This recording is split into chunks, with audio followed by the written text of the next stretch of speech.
waxaan la kulmo caqabada igu noqday anigoo da'daasa ayaa intaan la kulmay waxa igu dareed Tumaaliyo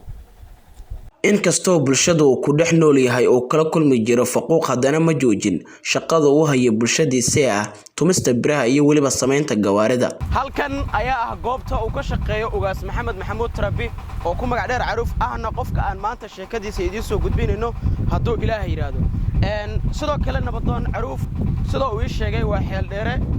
ku xeel dheer arrimaha birta iyo waliba alxanka muddo dheerna shaqada ku jiray maanta ayaan ku soo booqanay goobtiisa shaqada insha Allah waxaan idin soo gudbin doonaa waxyaabo badan oo ku saabsan noloshiisa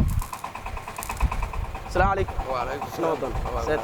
ما شاء الله محمد محمود Tarabi oo loo garan og yahay Caruuf oo in ka badan 50 sano ku jira shaqada biratumista ayaa inooga waramay shaqadiisa muruqmaalka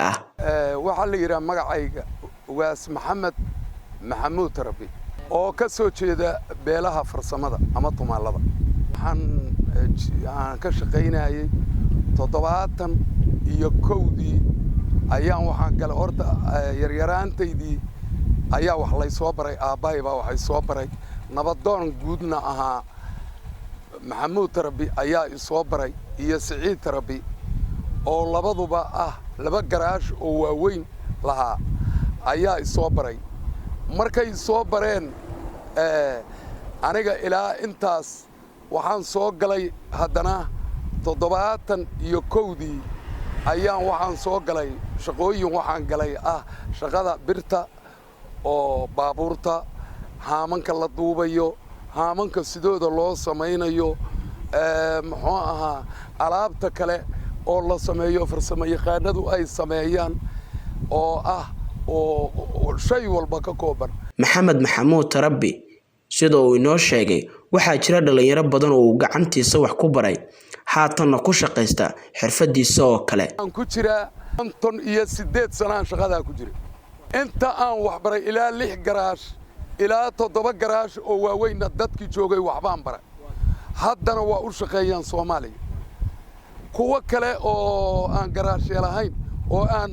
wax barana way jiraan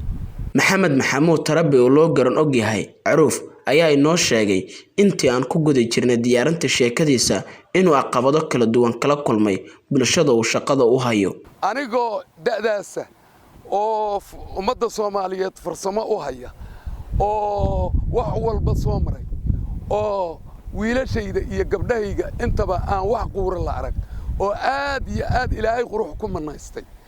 ayaa intaan la kulmay waxa igu dareed Tumaaliyo naga daade waxa tuntumayso war waxaan waa lagu shaqeeyaa war waxaan waa muruqa war waxa weeye waa xalaal quudataan nahay war Ilaahay wuxuu nasi xalaal weeye war xalaalaashada ma qaane niyo waxaan waa laga tagay niyo waxa kale jira oo hadda ka hor soo martay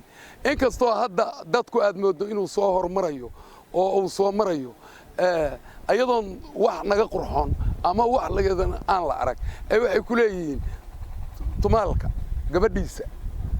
maca gabdhaheenna maca wixii hadda se waa laga baxayo Soomaaliyo quruxnina Ilaahay ma qarin karo farsamo iyo shaqana Ilaahay ma qarin karo hadda qola aan qabin oo Soomaaliya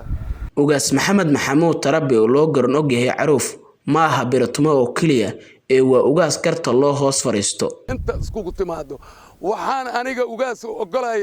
aanan u diyaar u ah inaan qaato aniga iyo gaarigayga iyo waxayga hatta nina uu shidaal igu shubin inaan midnimada Soomaaliya ka shaqeeyo ayaan diyaar u ah alxanka wareega waa qayb ka mid ah fikirka uu la yimid ugaas Caruuf waxa uu si maalinlaha u wareegaa xaafadaha ay ka kooban tahay degmada Gurceel si uu u qanciyo macaamiishiisa aan soo gaarin goobtiisa shaqada Cabdinuur Ciise Qalamed Project TV Gurceel